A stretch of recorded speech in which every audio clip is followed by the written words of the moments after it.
Mr. Martin Griffiths, United Nations Under-Secretary for the Humanitarian Affairs and Emergency Relief Coordinator, welcome to Al Arabiya, sir. Thanks, Talal. Nice to be here. I would like to start with talking about food insecurity in the world. The 2022 Global Report on Food Crisis was updated this month. Almost 500,000 people in regions like Somalia, Yemen, South Sudan, and Afghanistan are now in acute food insecurity, what they call phase 5, catastrophic famine. Can these people be saved? Will they be saved? And what is needed to do that? You know what's needed to save people from famine is two big actions, and it can be done. It's been proven to be done.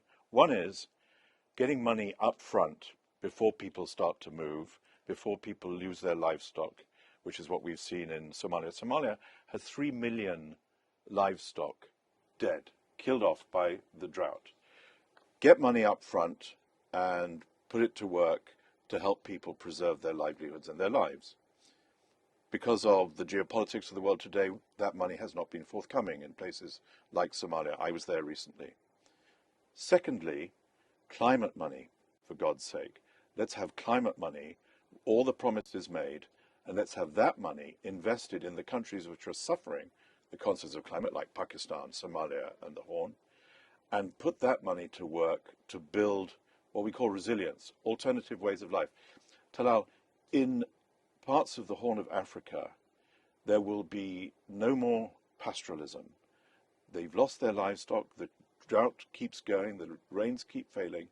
They need a different way of life. Somalia, again, has the highest urbanization rate in the world.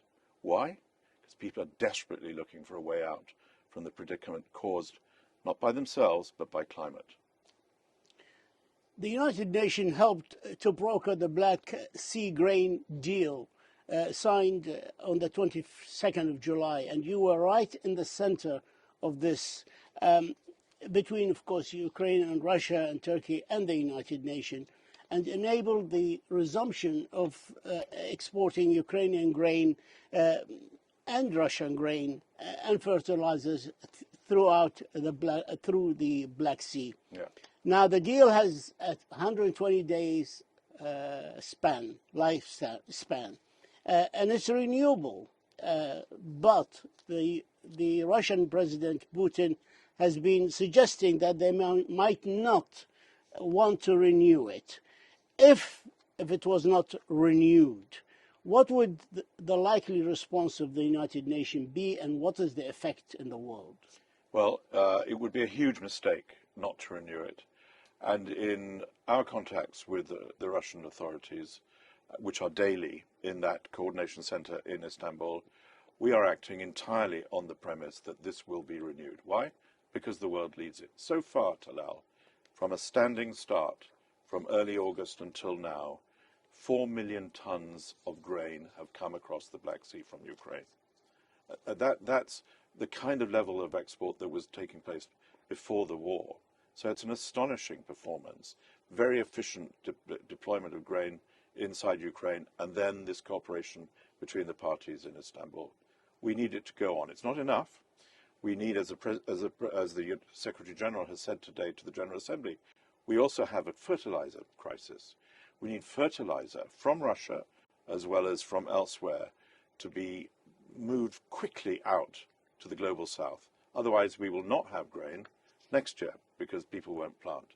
We need fertilizer and grain.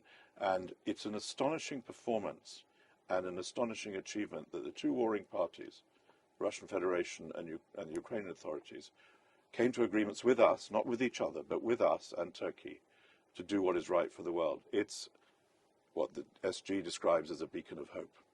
What are the main reasons and causes of famine and food crises? Conflict like Ukraine, of course, high prices for food, natural disasters, or disease. But I ask you this, because in the fight against hunger, hunger seems to be winning. Hunger is doing very well, thank you, yes.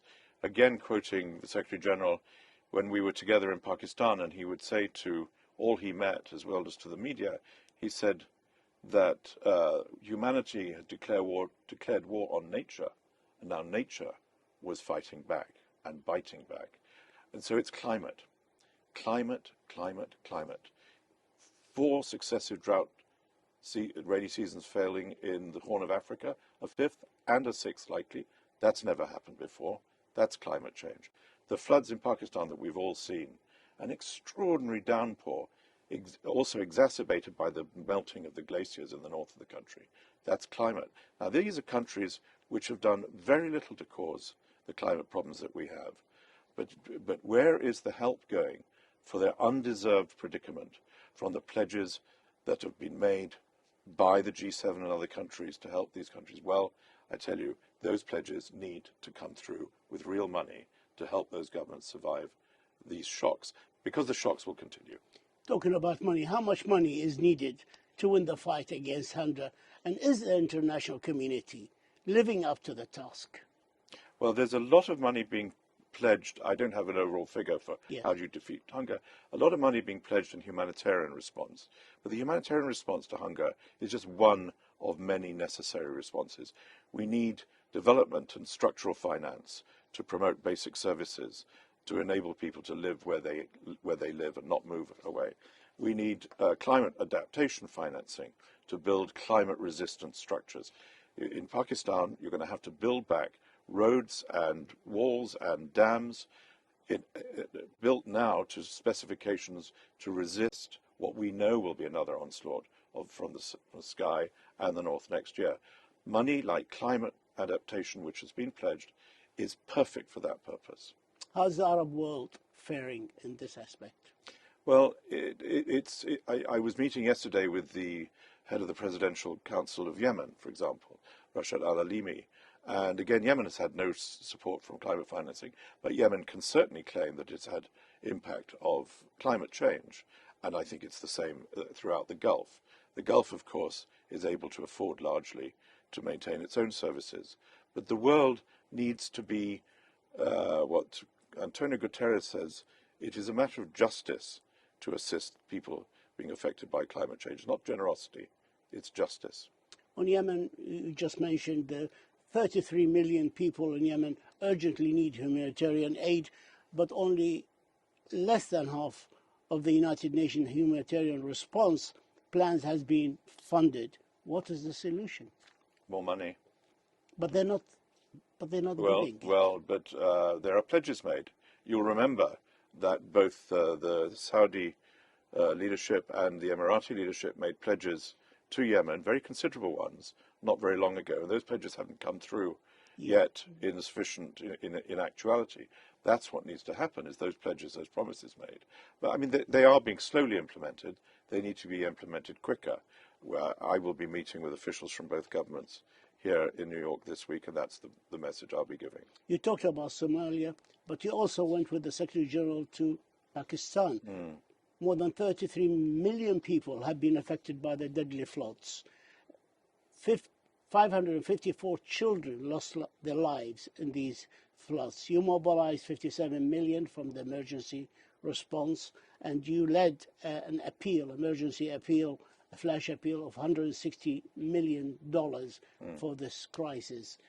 How is it coming, this appeal? The appeal is doing quite well. There was the US, the largest donor by a long chalk in these circumstances, put up, I think it was 30 million. What is striking in the Pakistan context is the following. Number one, the biggest source of funding for people in need is actually from the government of Pakistan at the federal level, as well as the state level, the provincial level. They are the big operator in the response to need in Pakistan. The international response is important, but it's a much smaller player in Pakistan than elsewhere. The second point I want to make about Pakistan is that we ain't seen the end of this yet, because the floods have destroyed the crops in Sindh and to some extent in Balochistan. The people won't be able to get the seeds and the credit necessary to plant in the coming months. So we almost certainly see a harvest which won't happen. So the economic shock of what's happened, not just the humanitarian shock, has yet to be clearly seen. 22,000 schools were destroyed in that extraordinary 8 days of rainfall. These all have to be rebuilt. Pakistan's pain, economic pain, is going to be from the end of this year onwards. It's humanitarian pain now, and it's terrible to see, by the way, but what we need is to stay the course with the government of Pakistan at all levels to make sure they get the money they need for their people. Time is catching up, and I know you have meetings to attend. My last question is, how much effort is being put to strengthening the economies and basic services in poverty-stricken countries so they can maybe provide for themselves instead of handouts? Well, we keep banging the drum from my community, which is the humanitarian community, for a continuation of development assistance, because development assistance cannot be replaced by humanitarian aid.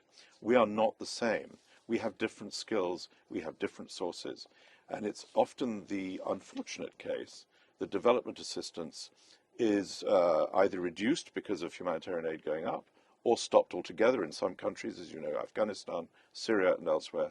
And that has an immediate impact on the sustainability and safety of basic services.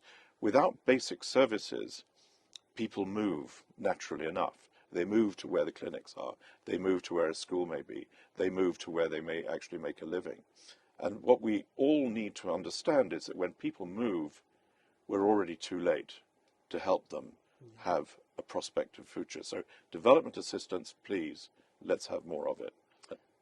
Mr. Martin Griffiths, Under-Secretary, United Nations Under-Secretary General for Humanitarian Affairs and an Emergency Relief Coordinator. Thank you, sir, for your time, and thank you for these insights. Always a pleasure, sir. Thanks, Talal. Thank you, Nice sir. to see you again. Thank you.